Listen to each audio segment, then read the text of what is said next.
صلى عليك الله يا خير الورى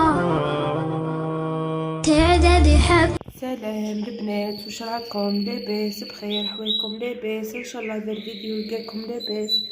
البنات اليوم ان شاء الله راح نديروا واحد التحليه بالفلان ولي فروي، تجي كي سلطه دي فروي مليحه رمضان للسهرات وتجي بارده، تجي بنينه بزاف. هنا البنات في المقادير عندنا اطره تاع حليب، نزيدوا عليها زوج مغارف تاع سكر، هاهي زوج مغارف كبار تاع سكر، نزيدو زوج مغارف تاع نشا،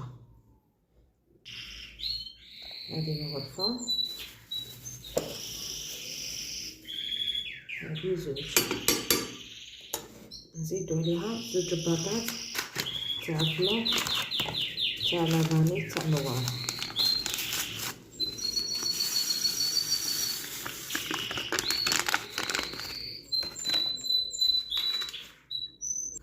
لهنا نخلطو بارد في بارد. ها نخلطو كل المكونات بارد في بارد، دوكا نحطو على نار ونخليوها تعقد معانا، من بعد نفرغوها في ليفيرين تاعنا.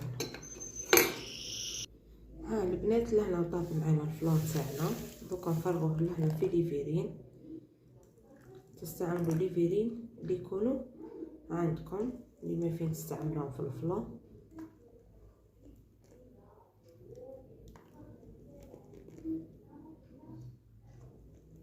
ما نعمروهمش حتى الفوقه، خاطرش دوك نديروا لهم لي فروي.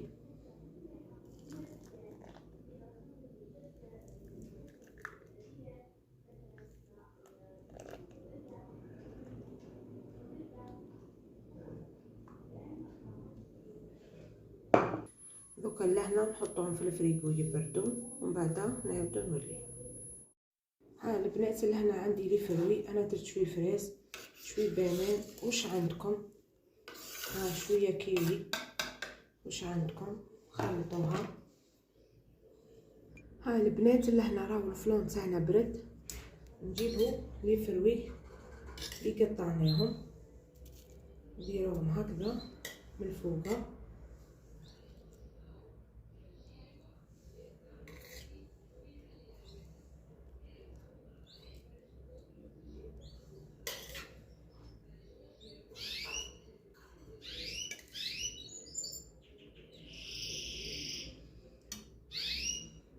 لهنا زوج كيسان تاع عصير تاع تشينا، هاها زوج كيسان،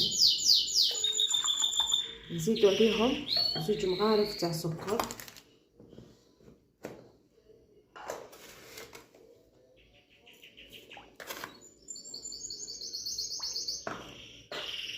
نزيدو عليهم وحده فلان تاع فاني تاع نوار، 50 غرام.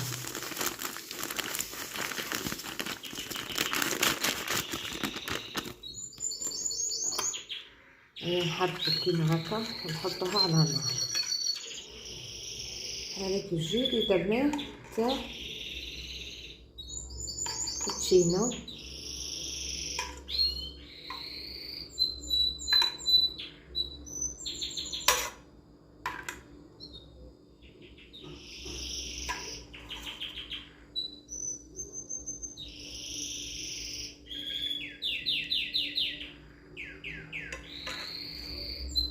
دوكا لهنا نحطوه في الفريغو نخليوه يزيد يبرد معانا ومن بعد نشوفوه في التقديم. ها البنات هاي وجدت معانا التحليه تاعنا، هاي بردت، شوفوا كيفاه جات، شوفوا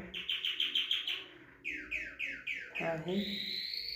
نتمنى ان شاء الله تجربوها وتعطينا الراي تاعكم، ديرونا لي جيم، ديرونا ابوني القناه وشهيه طيبه.